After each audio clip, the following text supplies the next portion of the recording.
Hi all welcome to football arena. ഇന്നലെ ലാലിഗയിൽ നടന്ന മത്സരത്തിൽ ഒരു അവിശ്വസനീയമായ തിരിച്ചുവരവാണ് FC ബാഴ്സലോണ നടത്തിയിട്ടുള്ളത്. മത്സരത്തിന്റെ ഭൂരിഭാഗം സമയത്തും അവർ 2 ഗോളുകൾക്ക് പിറകിൽ നിൽക്കുന്നു. പിന്നീട് 4 ഗോളുകൾ തിരിച്ചടിച്ചുകൊണ്ട് തിരികെ വരുന്ന ഒരു FC ബാഴ്സലോണയെയാണ് നമുക്ക് കാണാൻ കഴിഞ്ഞിട്ടുള്ളത്. എല്ലാവരും മികച്ച പ്രകടനമാണ് നടത്തിയിട്ടുള്ളത്.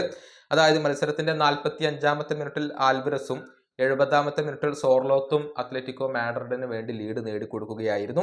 പക്ഷേ 72-ാമത്തെ മിനിറ്റിൽ ലെവൻഡോസ്കി തിരിച്ചടിച്ചു. അതുപോലെ തന്നെ 78-ാമത്തെ മിനിറ്റിലും 98-ാമത്തെ മിനിറ്റിലും ഫെറാൻ ടോറസ് ഗോളുകൾ നേടി. ലാമിൻ യമാൽ 92-ാമത്തെ മിനിറ്റിൽ ഗോൾ നേടി എന്നുള്ളതാണ്.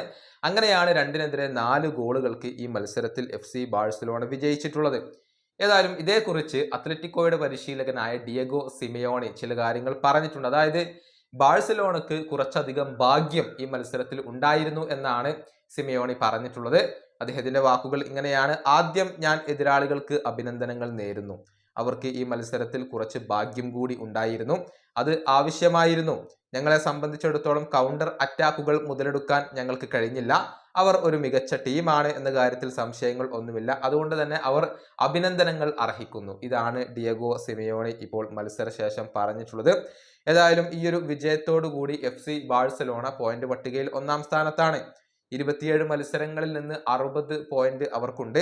28 മത്സരങ്ങൾ കളിച്ച റയൽ മാഡ്രിഡിന് 60 പോയിന്റും അതുപോലെ തന്നെ 28 മത്സരങ്ങൾ തന്നെ കളിച്ച അത്ലറ്റിക്കോ മാഡ്രിഡിന് 56 പോയിന്റുമാണ് ഇപ്പോൾ അവകാശപ്പെടാൻ സാധിക്കുന്നത്. ഈ വീഡിയോ അവസാനിപ്പിക്കുന്നു. അടുത്ത വീഡിയോയുമായി വീണ്ടും കാണാം.